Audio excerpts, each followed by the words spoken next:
Sufyan itu tak ada. Masa bagi orang tu.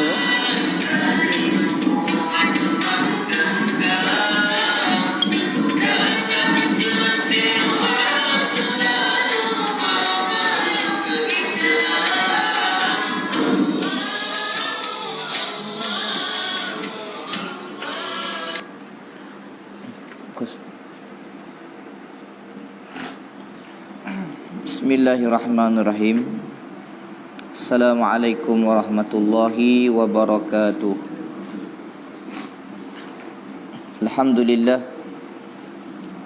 Alhamdulillahi rabbil alamin. Wassalatu wassalam ala asyrafil anbiya'i wal mursalin Sayyidina Muhammadin imamil muttaqin wa qa'idid du'atil mujahidin. Allahumma la sahla illa ma ja'altahu sahla wa anta taj'alul hazna iza syi'ta sahla. Subhanaka la ilma lana illa ma 'allamtana innaka antal alimul hakim.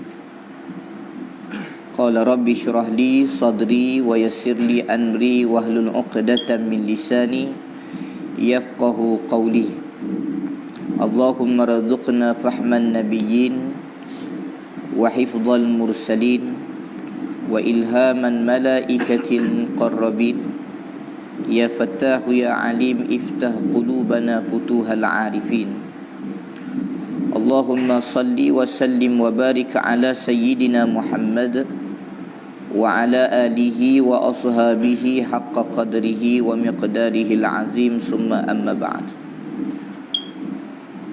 Kita menyambung kepada perbicaraan mengenai kitab Hidayatus Sibyan fi ma'rifatil Islami wal Iman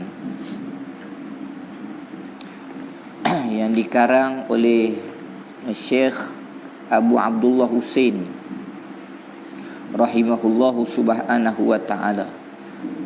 Itu kita berhenti kat mana? Sifat mana? Sifat ke berapa?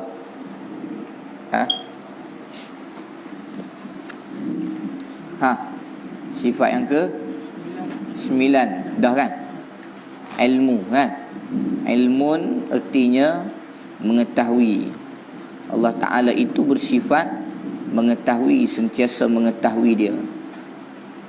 Bila ada sifat ilmun, maka dia akan berkait dengan sifat kaunuhu aliman. Lawan kepada ilmun ialah al-jahlu. Mustahil akal yang waras itu boleh mempercayai dan menerima bahawa Allah Ta'ala itu bersifat jahil. Mustahil.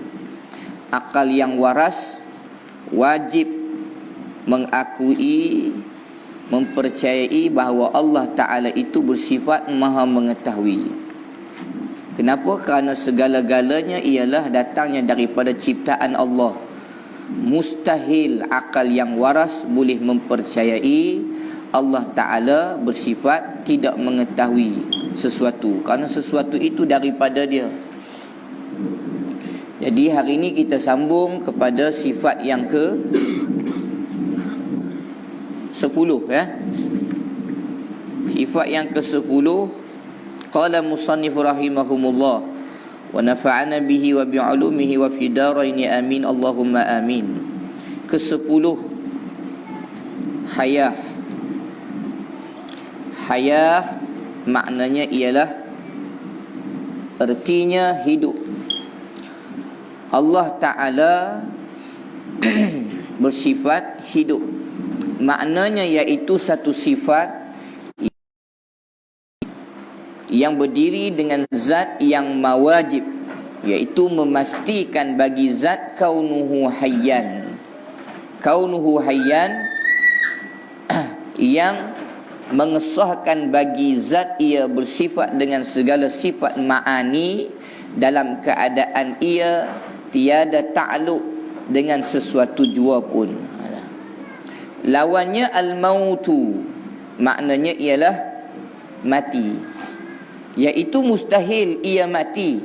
Dalilnya firman Allah Ta'ala, wa tawakkal ala hayyil ladzi la yamutu, yang bermaksud berserahlah kamu kepada Tuhanmu yang hidup, yang tiada mati baginya. Baik. Allah Subhanahu wa taala bersifat haya. Hayatu iaitu maknanya ialah hidup. Jadi Allah Ta'ala ini sifat yang wajib kita fahami, yang wajib kita imani, yang ada kepada Allah untuk melengkapkan kesempurnaannya Allah. Allah Ta'ala tu lengkap dah kesempurnaan dia. Yang tak lengkap lagi ni kita. Keimanan kita ni mungkin belum sampai lagi kepada tahap yang sepatutnya untuk kita mengimani Allah Ta'ala itu bersifat dengan sifat-sifat kamalat, sifat-sifat kesempurnaan.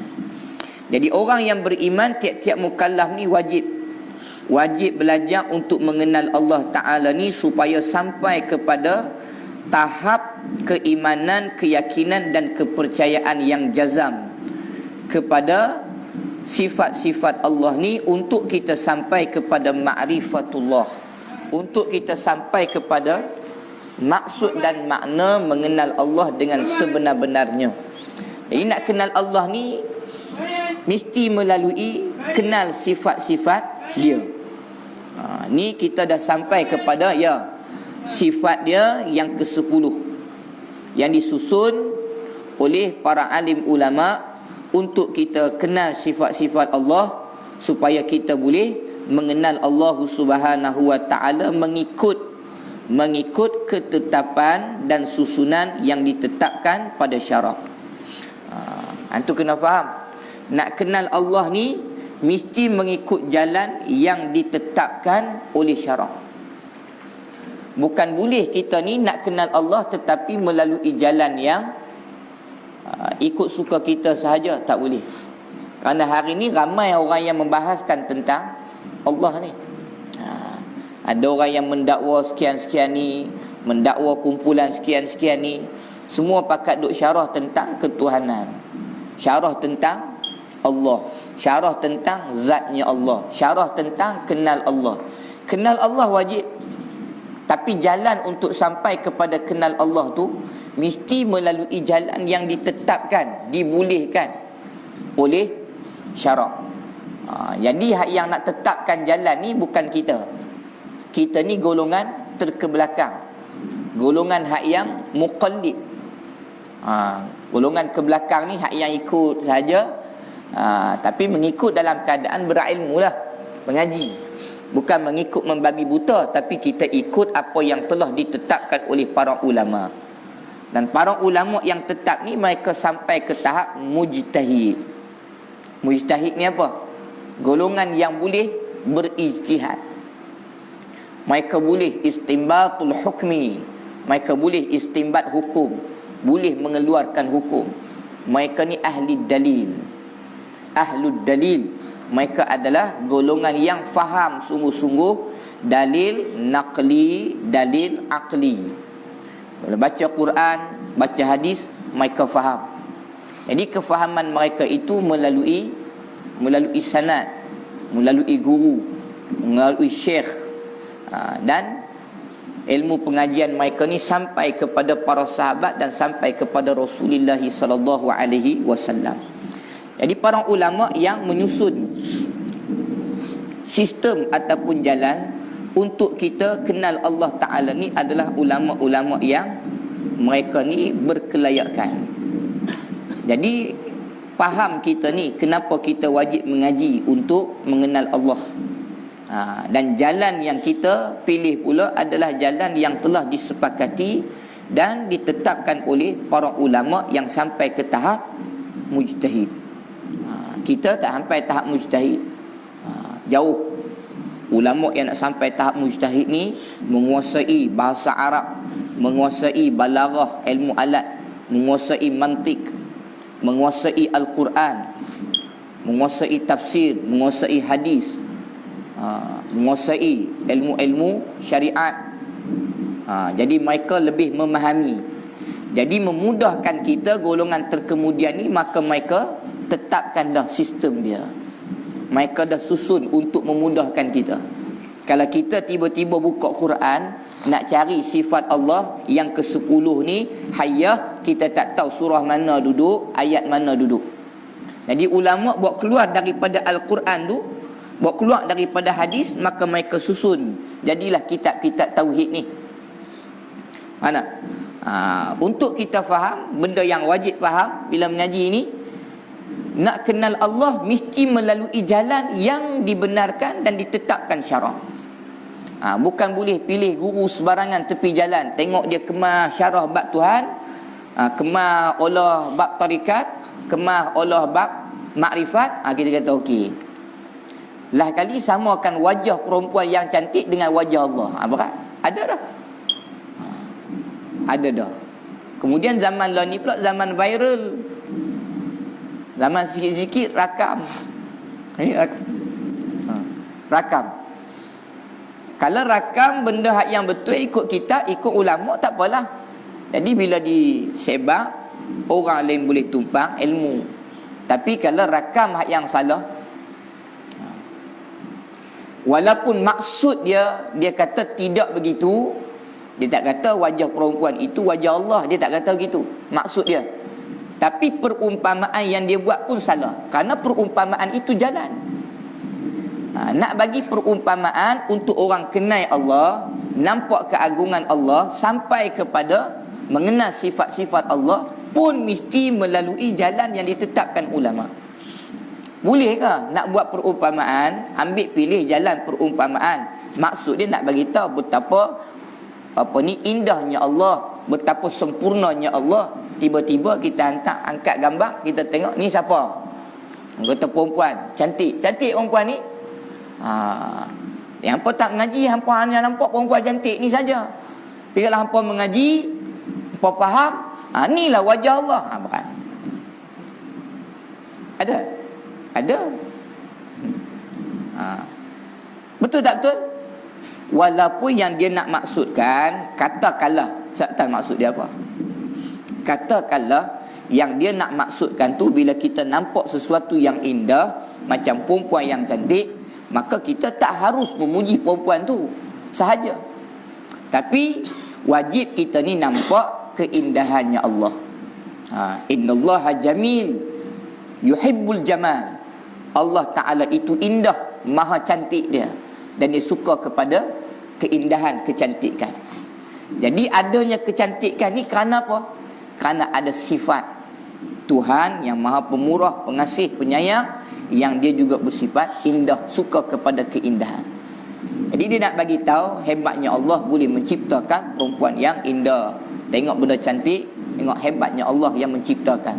Tapi bolehkah buat perumpamaan cara, nampak tak cantik ni? Inilah cantiknya, inilah wajah Allah, cantiknya wajah Allah. Tak boleh. Itu jalan.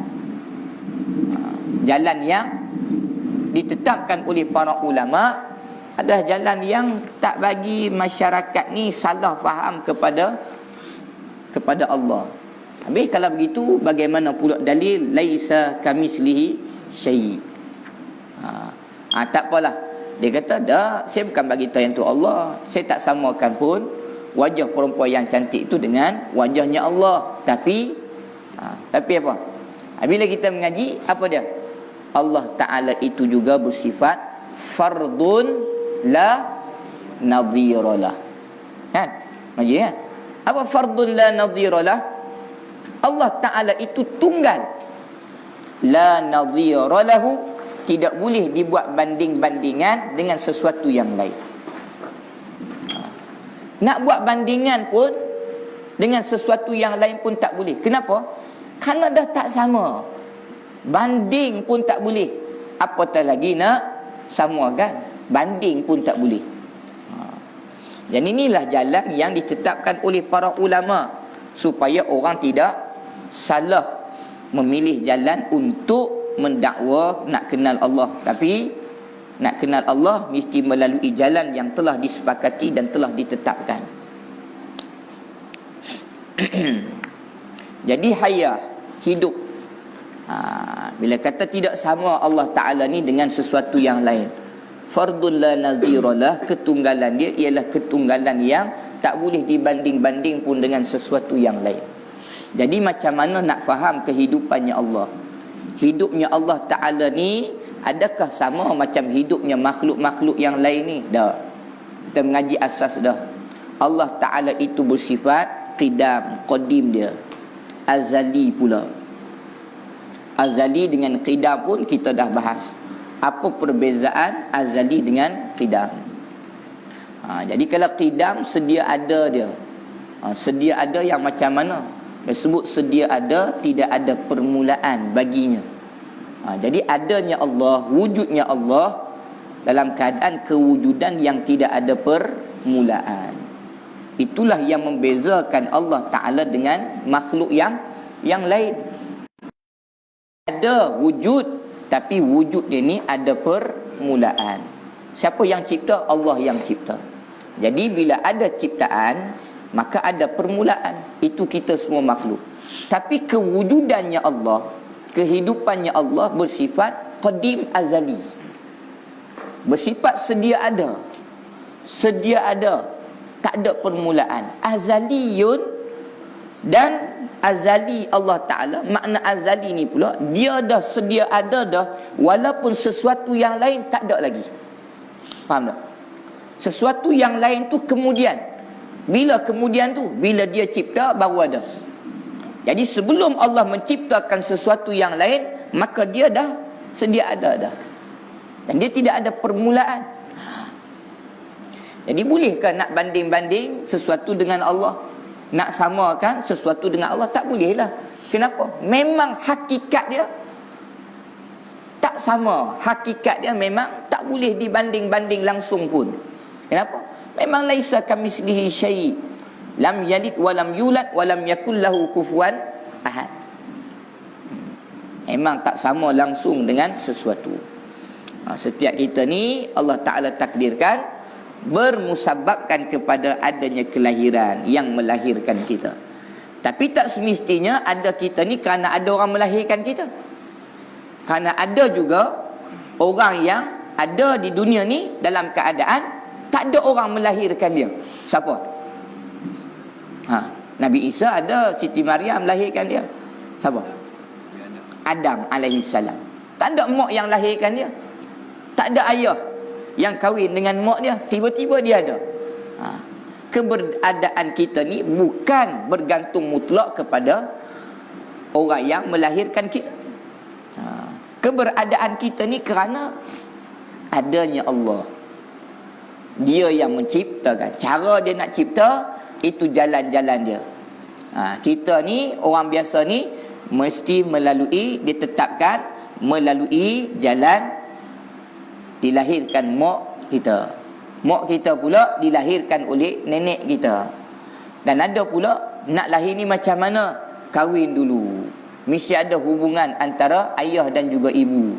Barulah bergabungnya apa nama ni? Ni orang panggil apa? Benih daripada ayah dan daripada ibu. Mengandung, lepas tu baru beranak. Itu fitrah manusia yang ditetapkan Allah. Tapi ada juga yang tidak kahwin. Tidak kahwin, tidak bersetubuh, tidak bersama dengan suami, tiba-tiba mengandung dia. Siapa? Itu Maryam. Sayyidah Maryam. Kemudian lahirkan Nabi Isa alaihissalam. Walaupun tanpa melalui jalan hubungan ibu dan ayah, tapi Allah Ta'ala boleh takdirkan lahirnya Nabi Isa alaihissalam. Kita tak boleh, Syafiq. Kita kena kahwin. Kita kena kahwin baru boleh ada anak. Tapi kalau Allah nak bagi, tidak mustahil bagi Allah.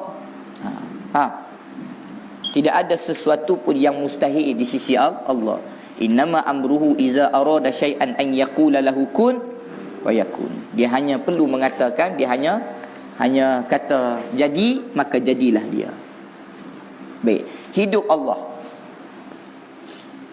Nak faham betul-betul cara paling mudah. Sifat kehidupan Allah. Hayah, hidup. Jadi hayah ni salah satu sifat wajib bagi Allah. Ni wajib usuluddin lah, bukan wajib usul fiqh. Wajib usuluddin, wajib akal. Wajib akal. Apa wajib akal? Wajib akal yang waras itu mempercayai Allah Ta'ala itu hidup. Akal yang waras. Tapi kalau tiba-tiba dia kata Allah Ta'ala tak ada, Allah Ta'ala tidak hidup, tak apalah kalau sekiranya dia adalah orang yang memiliki akal yang tak waras. Tapi akal yang waras, wajib kita percaya Allah Ta'ala itu maha hidup dia.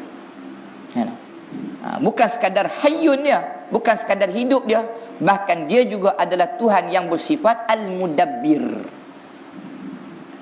Dia hidup dan dialah Tuhan yang mentadbir. Jadi bila Allah Ta'ala itu kita beriman, dia hidup dan dia ada af'al dia, ada kerja dia. Salah satu kerja yang dilakukan oleh Allah yang kita belajar antaranya ialah dia adalah Tuhan yang al-mudabbir, dia mentadbir. Dia yang takbir alam ni, siang dan malam silih berganti. Berganti siang kepada malam, malam berganti pada siang. Ada waktu mendung, ada waktu panas, ada waktu sejuk, ada waktu kering kontang, panas, ada waktu kemarau, ada waktu banjir. Siapa yang takbir bumi, siapa yang takbir langit? Allah. Bahkan kita semua ditakbir oleh Allah.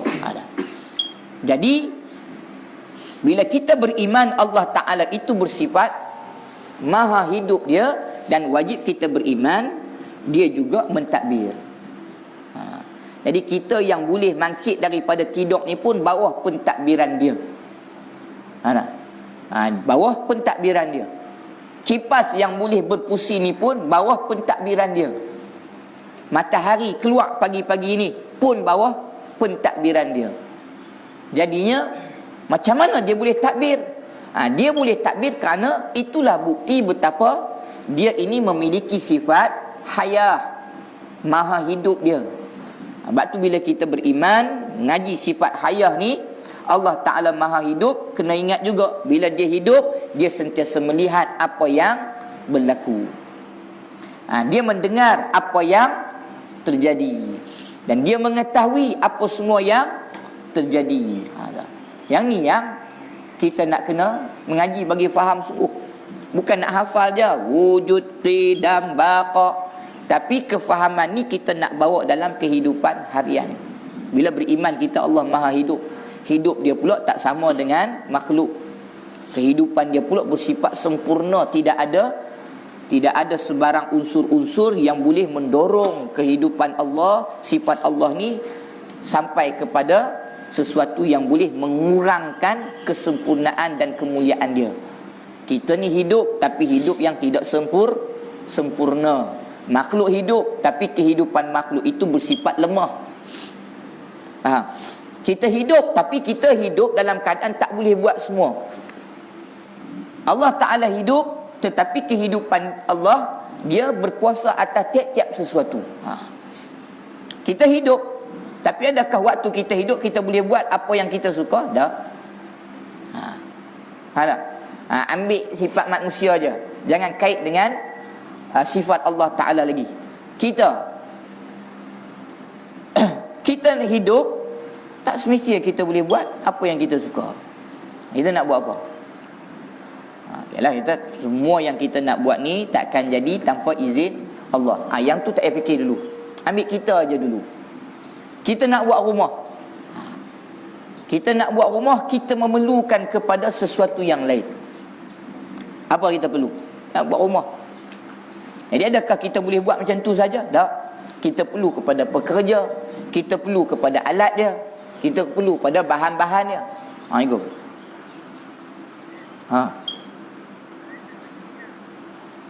Handset dia tak ada, handset aku dah. Ada lecah kat pondok.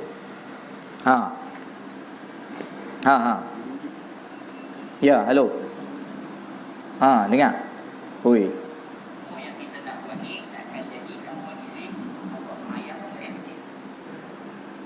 Apa tu? Saya kenal suara tu. Faham? Nak kena faham sungguh satu-satu sifat-sifat Allah, kena faham tu. baru kita boleh bawa dalam kehidupan. Walaupun bahas tentang hidup je, maha hidup dia. Tapi macam mana kita nak bawa dalam keimanan kehidupan? Allah Ta'ala tu ada, tahu ada, tapi macam mana nak bawa dalam keimanan kehidupan? Gerun takut kita ni untuk lakukan benda yang Allah tak bagi. Pasal apa? Dia kan hidup depan polis, depan polis boleh kita buat benda yang salah ikut undang-undang depan dia. Pasal apa? Dia ada. Dia ada kat mana? Ni depan kita ni. Apa yang salah? Mencuri. Boleh mencuri depan polis. Kecuali polis tu pun mencuri juga. Tak apa, lepas hang curi aku curi pula. Salah. Okey, ada JPG, traffic light merah. Dia tunggu. Memang dia buat roadblock depan tu. Lepas orang langgar ni dia akan tahan. Merah. Boleh kita langgar? Boleh. Tapi kena saman lah. Tapi kita langgar lah. Kata selalu bukan langgar lah. Kita kata hari ni tak boleh. Pasal apa? Tu depan tu ada. Depan tu ada. Siapa ada? JPJ. Jadi ada makhluk ni bila ada kat depan kita tak buat. Tapi Allah Ta'ala ni nyorok kat mana pun, kita bagi tahu kita percaya ke tak percaya, dia tetap ada. Nampak ke tak nampak, dia tetap ada. Dia hidup. Dulu anak ni bagus, dia takut nak keluar rumah. Pasal apa? Pok dia garang, pok dia hidup ni. Ninggal pok dia, tak ada pok dia. Kalau setan tak balik-balik rumah. Orang kata siapa hang ni? Dulu ada pok hang elok je. Tak ada pok hang lingkup. Itu kepercayaan manusiawi kita. Bila ada depan mata kita nampak, maka kita jaga. Tapi dengan Allah Ta'ala ni kita wajib beriman keberadaan dia, hidup dia tu dalam keadaan bersifat mutlak sempurna. Kita tak boleh sembunyi apa-apa pun daripada dia. Kalau polis depan mata, kita jaga undang-undang. Belakang dia, 3-4 pagi tak ada apa, merah. Nak tunggu. Nak tunggu. Kalau ada kamera, tunggu. Kalau tak ada kamera, jalanlah. 3-4 pagi, kita pun mengantuk. Memang confirm kereta tak ada, tak bahaya, agak. Tapi pastikan dulu. Jangan pegang ni. Yang apa kata 3-4 pagi kira langgar je. Lepas tu langgar orang, kata kat aku pula. Ustaz kami izin. Elok. Ada kawan ustaz itu, traffic light kat Terengganu, dia bawa ustaz kuliah. Tu lampu merah, bawa lewat nak sampai kena cepat. Tapi dah lewat maghrib. Tu traffic light merah. Dia langgar. Hebat no. Dia kata, saya ustaz, kita ada orang pernah cakap kat dia, dia tunggu traffic light, line clear, tak jalan kan. Dia kata yang ikut apa ni, api lampu ni orang majusi je. Yang ikut lampu, beriman dengan lampu ni orang majusi je. Jadi kita tak pun dia langgar. Bolehlah kira. Hayyah. Baik. Allah, wujud dia, hidup Allah Ta'ala itu bersifat apa? Sifat wajibul wujud. Allah ada, tapi keberadaan Allah Ta'ala itu bersifat wajib ada. Mana? Ni yang membezakan hidup Allah, wujud Allah dengan hidup makhluk, wujud makhluk. Tak faham kan? Allah ada tak? Ada. Tapi pada sifat adanya Allah, hidupnya Allah Ta'ala itu bersifat pula dengan sifat wajibul wujud. Apa makna wajibul wujud? Makna dia wajib ada. Taulah Allah ada, taulah Allah hidup. Tapi apa maksud hidup Allah Ta'ala tu, ada Allah Ta'ala itu dengan sifat wajib ada ni? Wajib adalah. Dan makhluk, bila Allah bersifat wajib ada, maka makhluk sifat dia tidak wajib ada. Bila tidak wajib ada, makhluk ni ada dia bersifat apa? Mumkinul wujud. Allah sifat wajibul wujud, wajib ada. Kita makhluk bersifat mumkinul wujud, hanya bersifat mungkin ada aja. Faham? Mungkin hidup je. Macam mana nak pergi faham mudah lagi? Sifat wajib ada. Ambil dulu, nak faham dari sudut masa. Allah tak berkait dengan masa. Ambil sudut masa untuk faham wajibul wujud. Wajib, sifat wajib ada ni. Hidup Allah bersifat wajib ada. Ada Allah bersifat wajib ada. Ambil dimensi masa dulu. Masa apa ambil? Masa yang lalu. Berapa tahun? Sebut berapa tahun? Masa yang lepas. Berapa? 50 tahun. Ambil katakanlah, ambil pada sudut masa yang sudah lepas.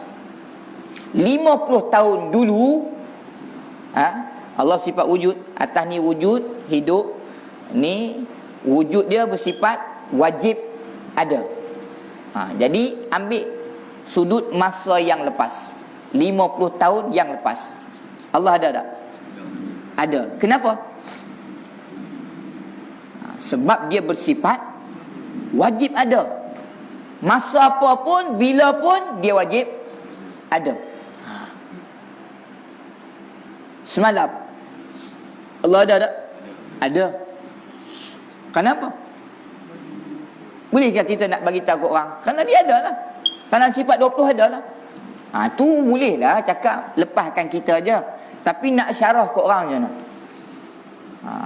Orang yang mengaji dia akan sebut Allah sifat wujud, Allah bersifat hayyah, hidup dia, ada dia. Tapi ada dia ni bersifat apa? Bila kita mengaji sifat adanya Allah, sifat hidupnya Allah tu dengan sifat-sifat yang ditetapkan oleh para ulama, dibahaskan oleh para ulama, baru nampak mengaji tak mengaji. Allah ada, tapi sifat adanya Allah Ta'ala itu dengan sifat wajib ada. Makhluk ada, lah ni ada, tapi sifat dia mungkin sahaja. Mungkinul wujud, mungkin ada.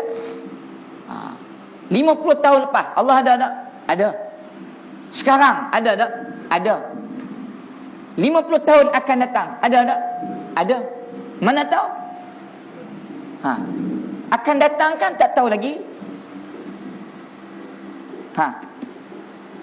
Kenapa kita boleh sebut Allah ada walaupun 50 tahun akan datang? Kenapa? Itu sifat wajib. Bila wajib ada ni mesti ada lah. Wajib ada tu sifat wajib. Makhluk mungkin. Semalam ada tak Adi? Ada. Kemarin ada tak? 10 tahun yang lalu ada tak lagi kat dunia ni? Ada. 30 tahun yang lalu ada tak kat dunia ni? Pasal pun tak ada pula. Kan dia ada.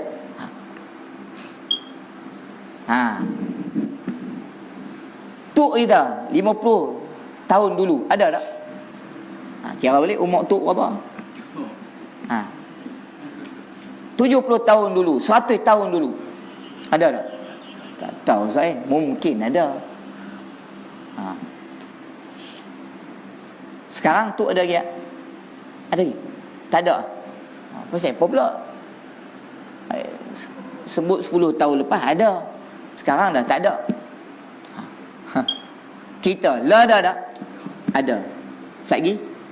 Setahun satgi. Satgi? Syabik?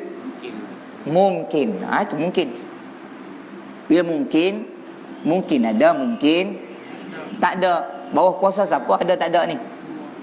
Bawah ketetapan siapa? Bawah kehendak siapa? Bawah pengetahuan siapa? Faham? Adanya makhluk bersifat mungkin. Adanya Allah bersifat wajib. Bila masa pun dia wajib ada. Sifat wajib ada. Dan wajib ni pula wajib akal yang waras mempercayai begitu. Ni ikut kaedah pengajian kitab lah. Guru ustaz ajak macam tu. Bukan boleh syarah ikut dan ikut suka je. Bunyi sedap. Hampa faham tak wujud ni apa ni? Wujud ni apa ni? Cuba tunjuk wujud. Oh, syarah syok lah. Dia tanya, kitab tauhid ni mengaji kitab apa? Ngaji lah. Kitab apa? Cuba sebut kitab tauhid. Kalau betul tuan mengaji tauhid, kitab apa mengaji dah? Benda ni tak boleh tipu. Sebab tu kita kena mengaji. Jangan duk ambil tepi jalan. Sebut jumpa orang biar, dia ni memang hebat, dia bah. Ya Allah, kami tak pernah dengar. Benda tak ada. Benda tak betul, memang tak pernah dengar.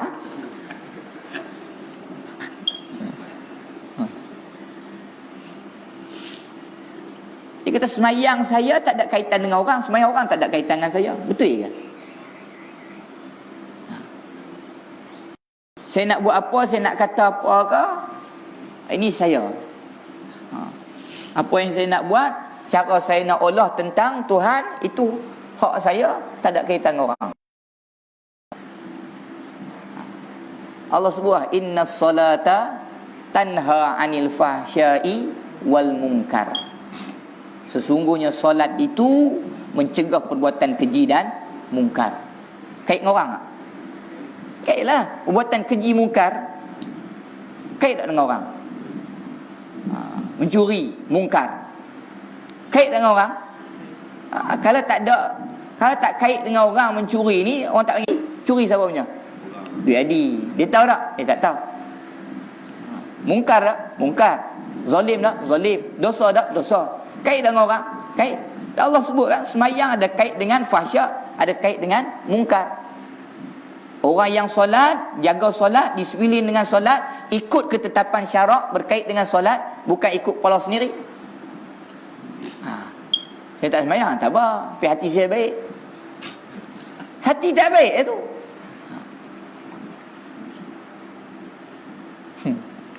Saya nampak je macam ni, tapi saya lebih kenal Tuhan pada hampa. Sudah.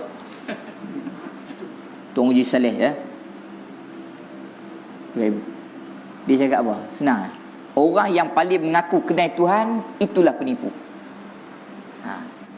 Orang yang paling mengaku dia betul-betul kenal Tuhan, itulah pembohong. Sebab bila mengaji tentang Allah, mengaji tentang sifat-sifat Allah, kita nak sampai kepada tahap kenal Allah, maka kenal ni pun ada had dan batas dia. Saya paling kenal. Kenal macam mana? Kita boleh kenal Allah melalui sifat dia. Boleh kenal Allah melalui apa yang dia cipta. Boleh kenal Allah melalui keindahan alam sebagai bukti. Tapi boleh kita dakwa kenal Allah dalam keadaan kita mendakwa kita paling tahu tentang zat Allah? Tak boleh. Allah tak bagi fikir pun tentang zat dia. Kenapa? Kerana memang tak tercapai akal. Kalau sekiranya akal kita ni boleh sampai kepada tahap untuk kenal zat dia, tahu zat dia, bermakna Allah Ta'ala bersifat tidak sempurna. Kalau akal manusia boleh sampai ke darjat kenal zat-zat dia tu, kenal zat-zat dia, ini bermakna Allah Ta'ala itu lemah. Tapi dalil dan bukti betapa sempurnanya Allah, agungnya Allah, gagahnya Allah, akal manusia tak sampai tahap. Itulah hebatnya Allah. Berapa hebat Allah. Waktu ulama-ulama ni mereka mengaji ikut manhaj yang betul. Bahas tentang sifat Allah untuk orang boleh sampai keimanan kenal Allah. Bukan nak bukti kenal Allah, ngaku kenal Allah, dia boleh syarah suka-suka tentang Allah. Tak betul. Kenal Allah mesti terjemah pada amal. Mana? Yang tu yang Allah nak tengok. Kamu beramal sesuai tak dengan kehendak aku? Ikhlas tak? Ataupun beramal tapi ada riak, beramal ada sum'ah, beramal tapi ujub. Yang paling bahaya ujub. Ujub ni dalam diri tu bahaya. Dalam diri sendiri. Apa makna ujub? Ujub ni dia asal daripada perkataan terkejut. Terkejut, ujub. Dia seolah-olah terkejut dengan kebaikan dia, macam tu. Tu ujub. Dia berbangga dalam diri sendiri dengan ibadah yang dia buat, kebaikan yang dia buat. Ujub. Walaupun kebaikan tu dia buat, Allah Ta'ala tak terima. Ada ujub. Dia seronok. Dia berbangga dengan, orang kata apa, dia rasa ujub, dia rasa hebat dengan ibadah yang dia buat. Dia tak cerita ke orang. Kalau cerita ke orang, sum'ah. Orang tak tahu kebaikan dia, melainkan dia cerita, baru orang tahu. Itu sum'ah. Tujuan dia cerita tu untuk orang kata hebat dia ni. Sum'ah. Apa yang dia buat Allah tak terima. Riya dia buat, tapi bukan untuk dipamerkan, tunjuk kepada Allah, tapi dia nak pamerkan, nak tunjuk kepada makhluk. Dia nak orang tengok dia, alim dia ni, bagus dia ni, abid dia ni, kuat ibadah dia, banyak ilmu dia, nak tunjuk ke orang. Itu riya. Allah terima tak terima? Itu orang yang buat. Yang buat. Tapi orang yang bila dia mengaji, ikut manhaj yang ditetapkan ulama, nak kenal Allah. Mengaji, kenal dulu sifat-sifat Allah, kenal asma, nama-nama Allah. Mengaji tentang af'al Allah, tahu apa yang Allah Ta'ala buat. Allah mentadbir, Allah mencipta, Allah lah yang mengadakan benda yang asalnya tidak ada. Ngaji untuk apa? Untuk kita ni jadi orang yang tak sombong. Jadi orang yang waktu beramal, kita tunjuk amalan kita hanya kepada Allah, bukan kepada orang lain. Sebab tu perbahasan para ulama, Nabi-Nabi ini dituntut oleh Allah Ta'ala untuk solat malam. Kita tak wajib. Jadi para alim ulama, para salafun soleh, orang-orang soleh, wali-wali Allah, mereka akan wajibkan pada diri mereka untuk solat malam. Pasal apa? Itulah proses pentarbiahan diri untuk menjadi hamba Allah yang betul-betul kenal Allah.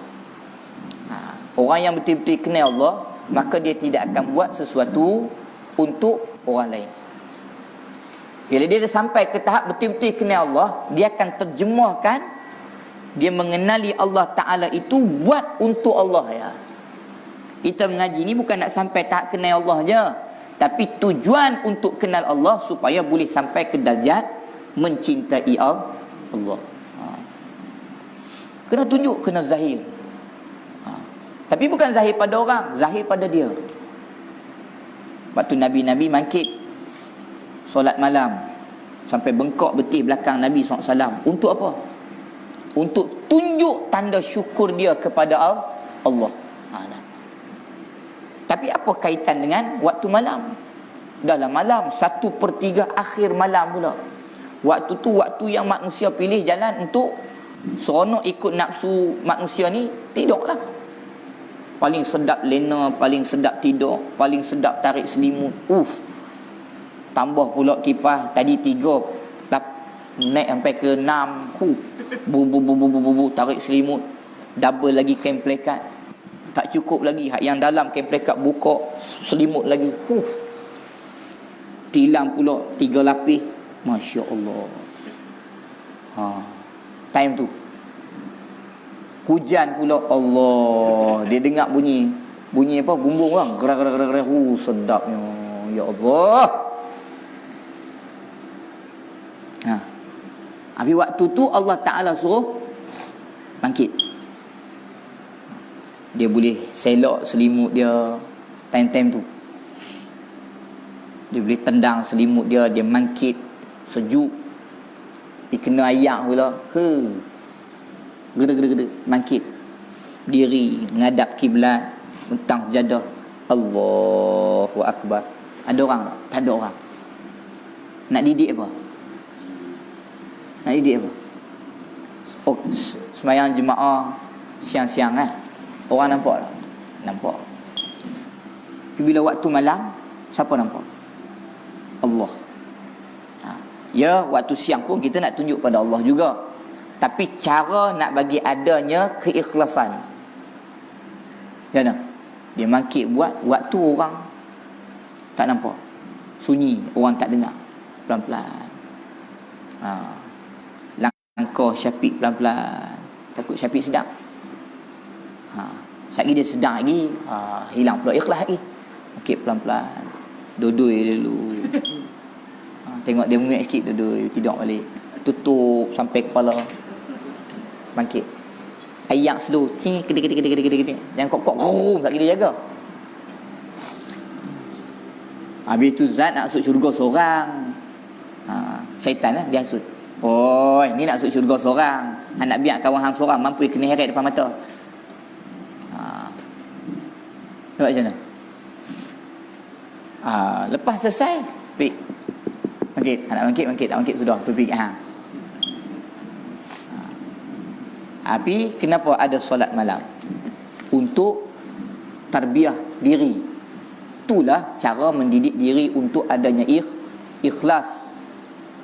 Orang yang betul-betul kenal Allah, dia akan hanya ikhlas untuk Allah. Buat sesuatu untuk Allah. Pasal apa? Dia kenal Allah betul. Tu betul kenal. Dia buat sesuai. Bukan atas bicara, tapi zahir teruk. Tak boleh. Kemudian pakai hujah tu pula. Saya nampak je macam ni, rambut biar kejubuk. Gulung.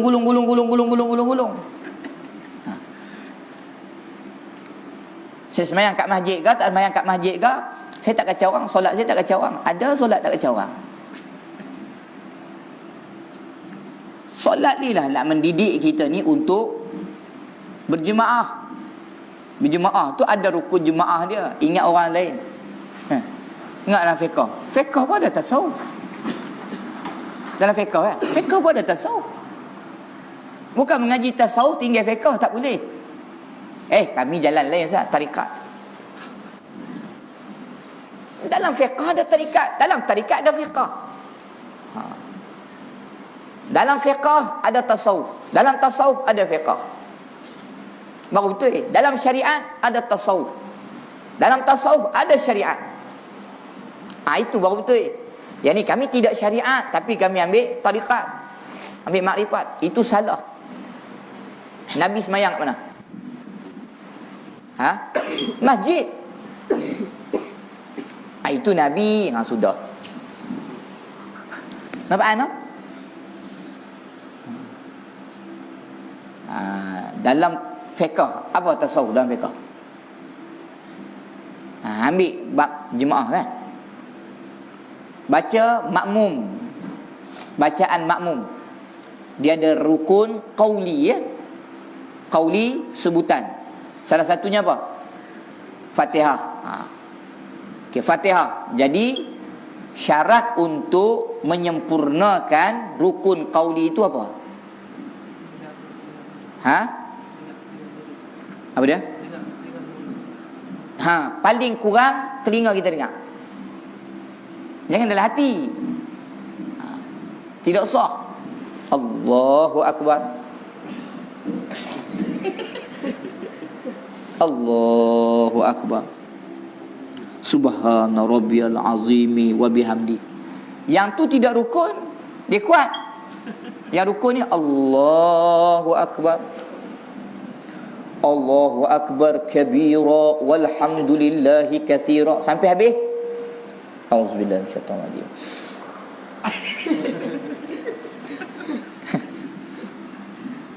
Terbalik. Rukun qauli ya, sebutan Fatihah. Paling kurang syarat dia telinga kita dengar. Tapi kalau telinga orang sebelah dengar, apa hukum dia? Faham? Apa?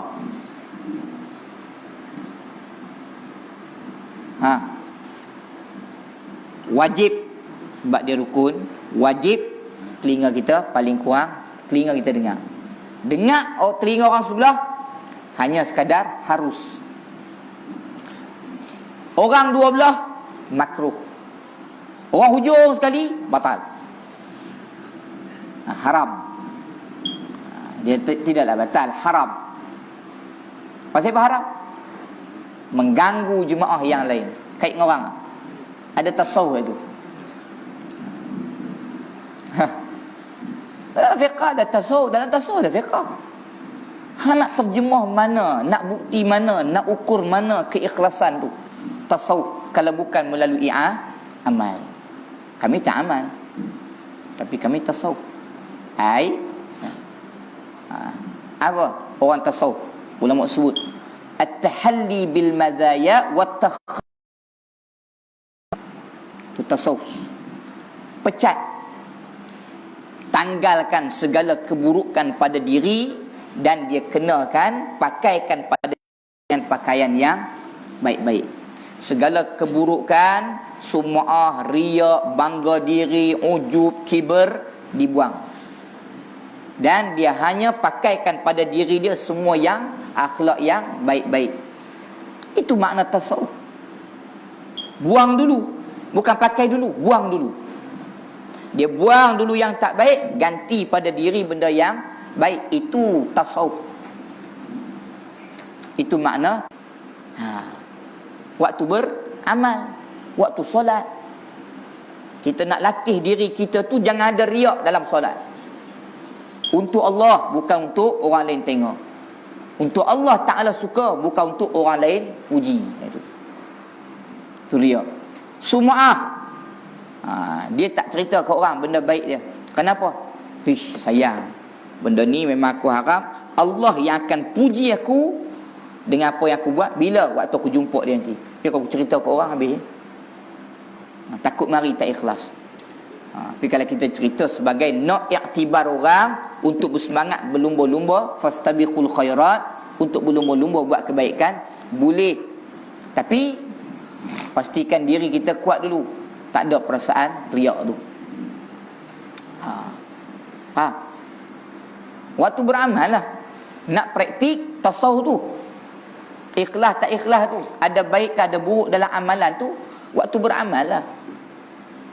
Itu datangnya daripada pintu utama kenal Allah dulu.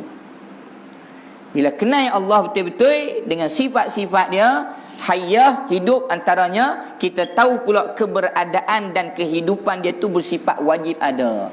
Bila-bila masa pun dia ada. Di mana-mana kita berada pun dia ada.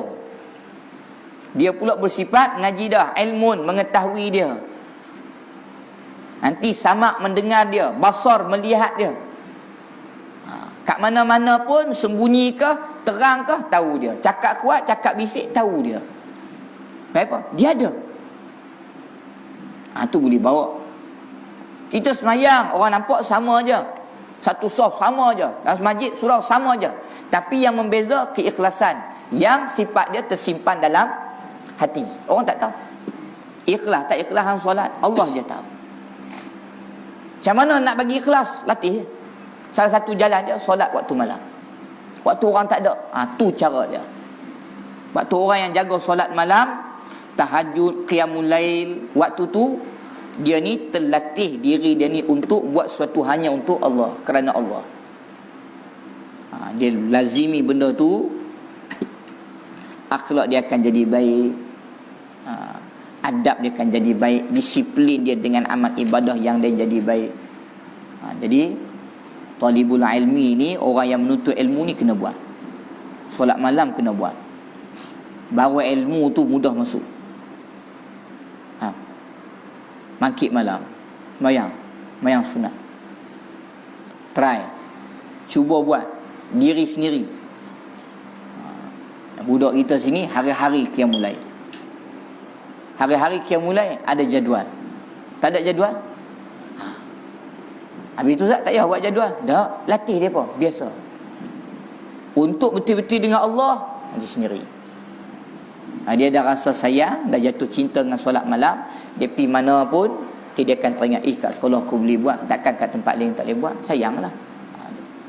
Tapi lebih baik kita mangkit dengan diri sendiri, buat dengan kesedaran sendiri, niat sendiri. Bukan orang gerak apa, niat dah. Sebelum tidur tu niat dah. Pak invite, sorry, tonight, malam ni aku tidur awal. Siapa? Adalah Apa dia paan? Pasal apa? Adalah. Amboi hang sampai tak mau bagi tahu, hanya Allah yang tahu. Cakap sikit ya, tak boleh semua. Itu. Biar sendiri. Akan ada perubahan, murah rezeki, lapang dada, Allah tutup pintu-pintu bala musibah.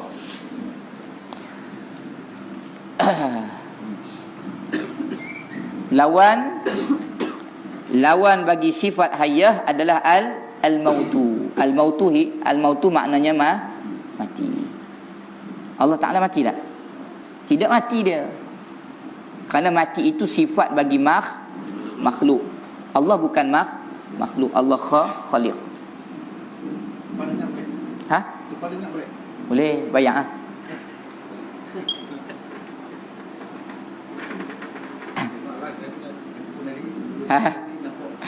Depa lah ni semua kaki live lah ni. Kita pun tak boleh menyorok dah live. Orang Malaysia dah. Jadi lawan bagi sifat hidup ialah mati. Lawannya apa? Mustahil. Mustahil apa? Mengaji kitab mustahil akli. Wajib apa? Wajib akli. Apa makna dia? Wajib akal yang waras percaya yang tu. Kalau akal dia waras, wajib percaya. Kalau dia tak percaya, akal dia tidak waras. Mustahil akli. Mustahil akal yang waras, mustahil akal yang betul, mustahil akal yang tak gila boleh mendakwa Allah Ta'ala itu mati. Orang yang akal dia waras, wajib dia percaya Allah Maha hidup. Ada. Tak Ustaz, bumi ni pun akan kiamat. Bumi ni siapa cipta? Bumi ni makhluk ke bukan? Makhluk. Bila dia makhluk, sifat makhluk daripada tak ada, ada. Bila dah ada, tak ada. Mati. Kita manusia daripada tak ada lahir dunia ni. Siapa takdir lahir? Siapa cipta? Allah. Bila lahir ada, hidup. Kemudian bila dah hidup, hidup kita tidak kekal, mati. Mati. Manusia mati. Pokok apa? Mati. Tumbang. Bumi ada mati dia, tapi tak panggil mati dah bumi. Kita ni dah dekat dah. Bumi kita dah dekat dah dengan mati dah. Yang panggil kiamat. Kiamat itu ialah bahasa mati bagi makhluk yang bernama bumi. Kenapa? Kerana dia makhluk. Bila makhluk, sifat dia mati. Cari makhluk apa? Sebut apa makhluk? Nabi, makhluk tak? Allah muliakan mereka dari kalangan manusia. Angkat mereka ni. A'radul basyariyah, sifat kemanusiaan sama.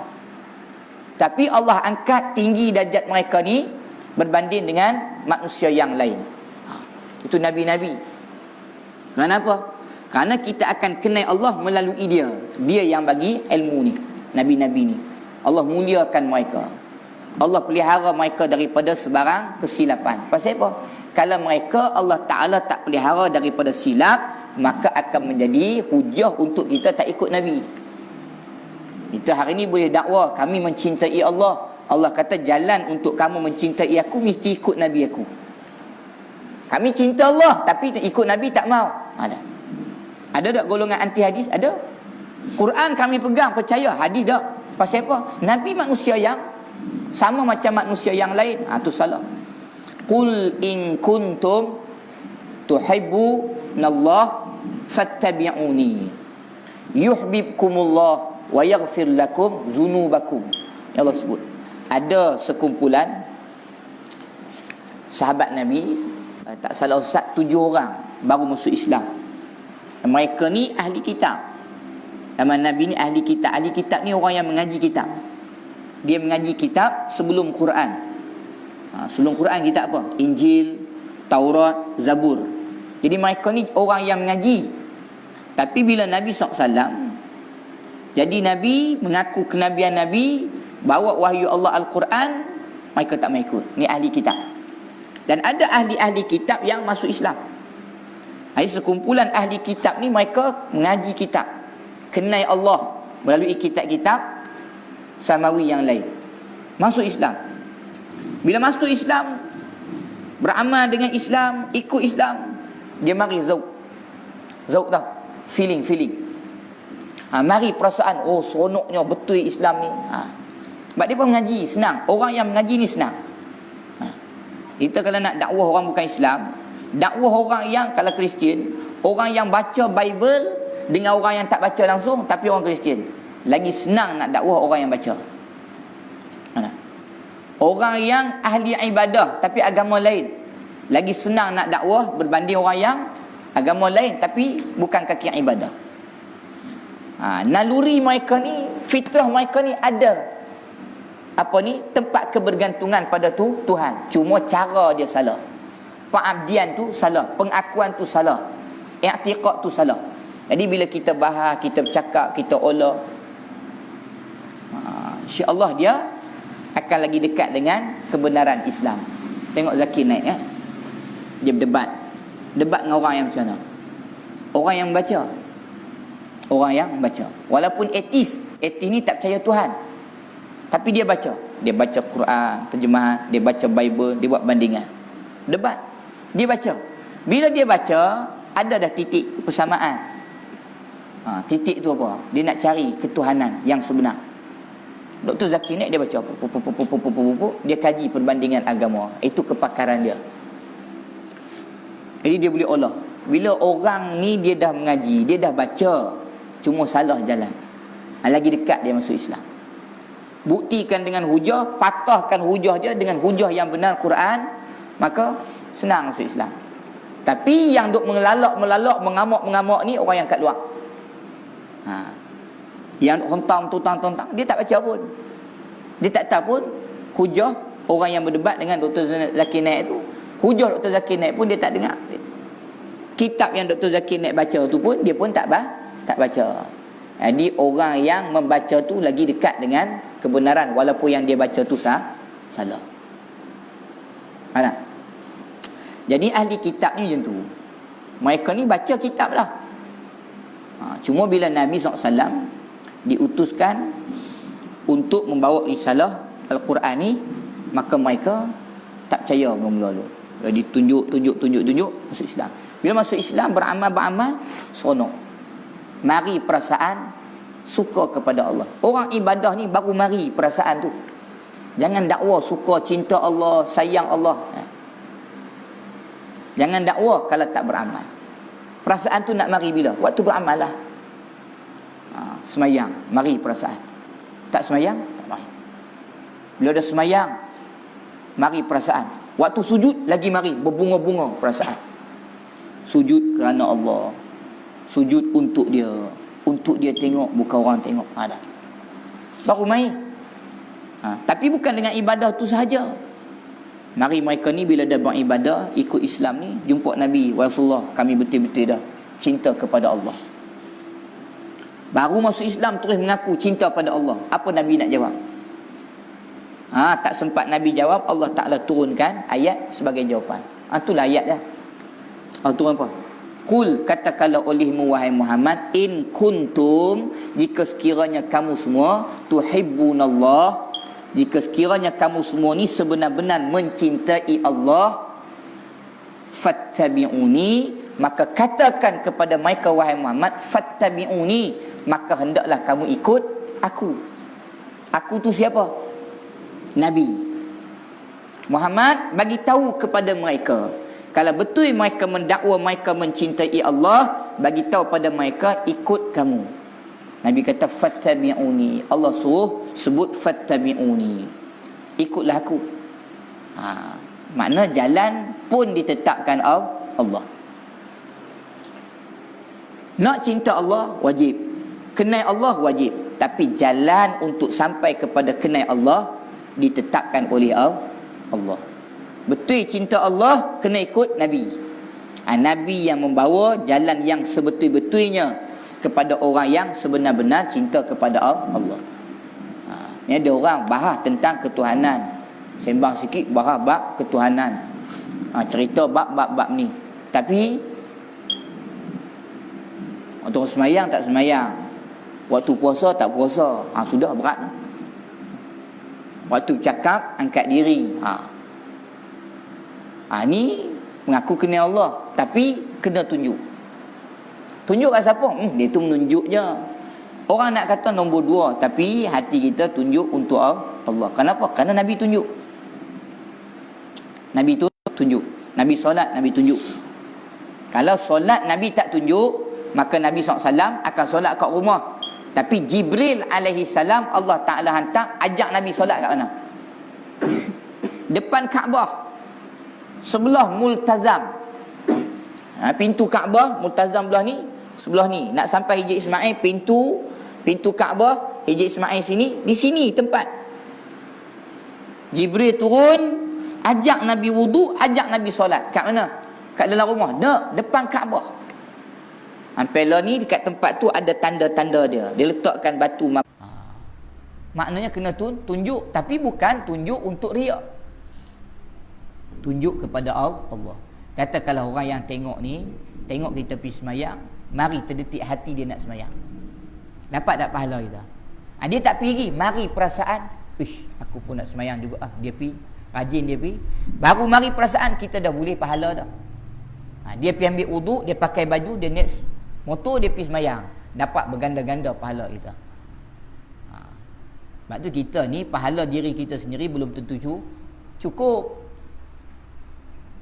Pahala dengan amalan kita ni belum tentu cukup. Yang kita harap ni pahala-pahala yang berkait. Orang tengok kita buat baik, dia pun buat, dapat pahala yang dia buat. Yang bersifat jariyatun, mengalir. Sedekah. Orang guna sedekah kita ni.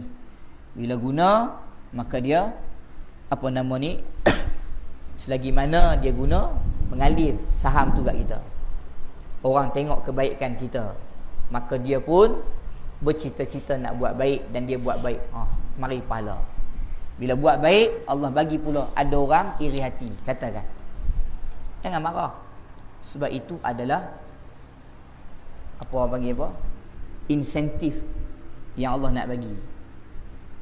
Ada orang dengki. Kita buat baik, kita pun kata, lawatlah, bila aku tak buat baik, tak ada pun orang nak kata. Bila aku nak jadi baik, aku buat baik, buat amal soleh, banyak pula orang kata, banyak pula orang fitnah. Itu tanda Allah redha dengan kebaikan yang kita buat. Itu tanda Allah tunjuk kasih dia kepada apa yang kita buat. Pasal apa pula kita buat baik, kenapa ujian banyak? Dulu ujian rasa tak banyak, tak ada pun orang benci, tak ada pun orang fitnah. Ni bila buat baik, ramai pula orang fitnah. Apa kebaikan yang dia buat? Contoh. Duk rumah berubah. Dia berubah buat baik. Pada tak semayang, dia pergi semayang. Dulu tak pergi semayang, orang tak fitnah. Ni bila pergi semayang, orang fitnah. Tu tengok, tunjuk kat orang tu, berlakonnya tu, orang fitnah dia. Orang pun sampai. Okey, berubah dia tu daripada tak pergi semayang. Berapa pahala dia dapat pergi semayang? Apa pahala dia? Kalau dia pergi semayang, solat berjemaah 27 darajah. Banyak ke sikit? Banyak. Tapi mana banyak dengan pahala yang dia dapat daripada hasil orang fitnah?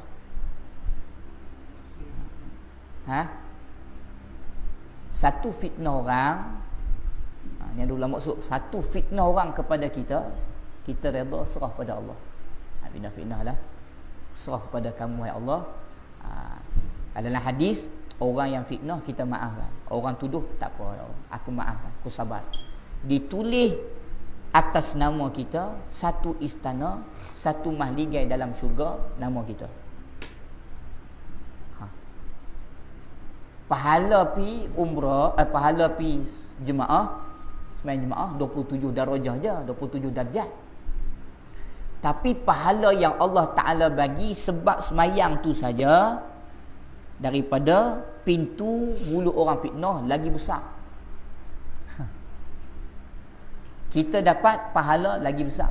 Di akhirat nanti pula, orang yang fitnah kita ni terpaksa ambil kita punya dosa, kemudian bagi pahala yang ada pada dia, pada kita. Banyak tak? Banyak. Kalau orang buat pilihan, nak dapat pahala semayang ke nak dapat pahala difitnah? Pahala difitnah banyak lagi. Itu tanda Allah kasih. Jangan kita bila aku nak buat baik, banyak pula ujian. Dulu kawan ni okey dengan aku, lah ni aku jadi baik berubah, dia pula fitnah aku, benci kat aku. Tak apa. Itu tanda Allah nak bagi lebih. Allah nak bagi lebih. Itu tanda kasih Allah Ta'ala pada kita. Apa pun bersangka baik dengan Allah Ta'ala. Wallahu Ta'ala a'lam. Wa ilaihil marji' wal ma'af. Kita berehat saat kita sambung Zuhur. Sambung tafsir.